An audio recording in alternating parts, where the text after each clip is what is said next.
मोक्षप्राप्तीचे रहस्य. श्रीराम समर्थ.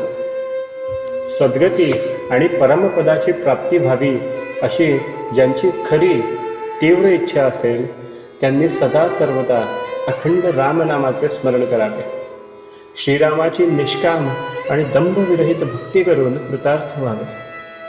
या घोर कलियुगात उद्धरून जाण्यासाठी भगवत भक्ती आणि रामनाम स्मरण याशिवाय अन्य कुठलाच उपाय नाही.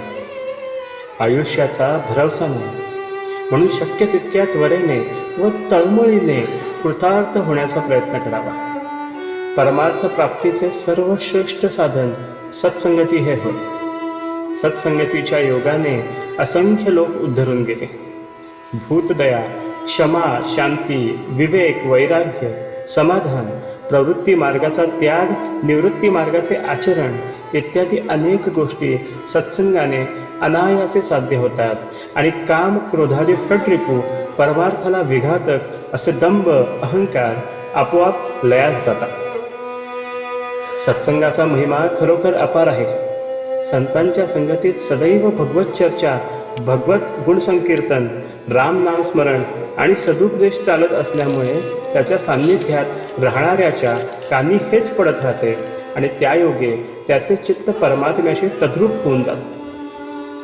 विषयासक्त वृत्तीने बंधन निर्माण होते, तर वृत्ती भगवंताकडे लावल्याने मोक्ष लाभ होतो. वृत्ती विषयासक्त न होण्यास भगवंताचे अनुसंधान हाच उपाय आहे. उठता बसता, जाता येता, सर्व देह व्यापारात आणि झोपेत सुद्धा अखंड रामनाम स्मरण चालू असावे. रामनामाचा विसर पडून वृत्ती विषयासक्त होण्यास सवडच देऊ नये. श्रीरामाला मनापासून आळवून प्रार्थना करावी की हे रामा, हे दयानिधे, माझा उद्धार कधी करशील? तुझी सगुण मूर्ती मला कधी दिसेल? रामा, मला त्वरित दर्शन दे. तुझ्या दर्शनाविना मला चैन पडत नाही. रामा, मी परम पापी आहे. माझ्यासारखा वाईट जगात कोणी नाही.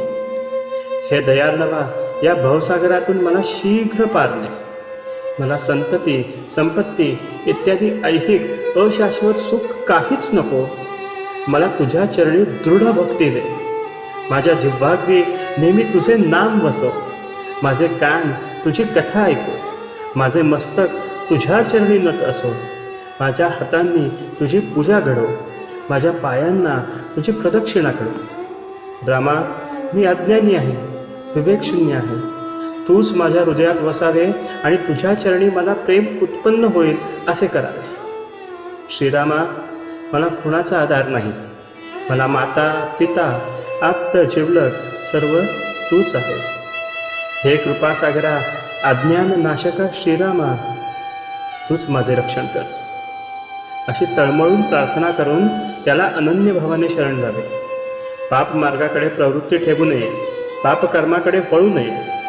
जननिंदेचा खेद मानू नये. जनस्तुतीचा आनंद मानू नये. प्राणीमात्रात भगवंत वसत असल्यामुळे कोणाची निंदा, स्तुती न करावी. बायका, मुले, घरदार, जमीन जुमला, संपत्ती इत्यादी सर्व दृश्य गोष्टी मिथ्या, अशाश्वत आहेत हे समजून राहावे. एक भगवंतच तेवढा सत्य आणि शाश्वत आहे हे जाणून अहोरात्र राम भजनातच आपला काळ घालवावा. जानकी जीवन स्मरण. जय जय राम.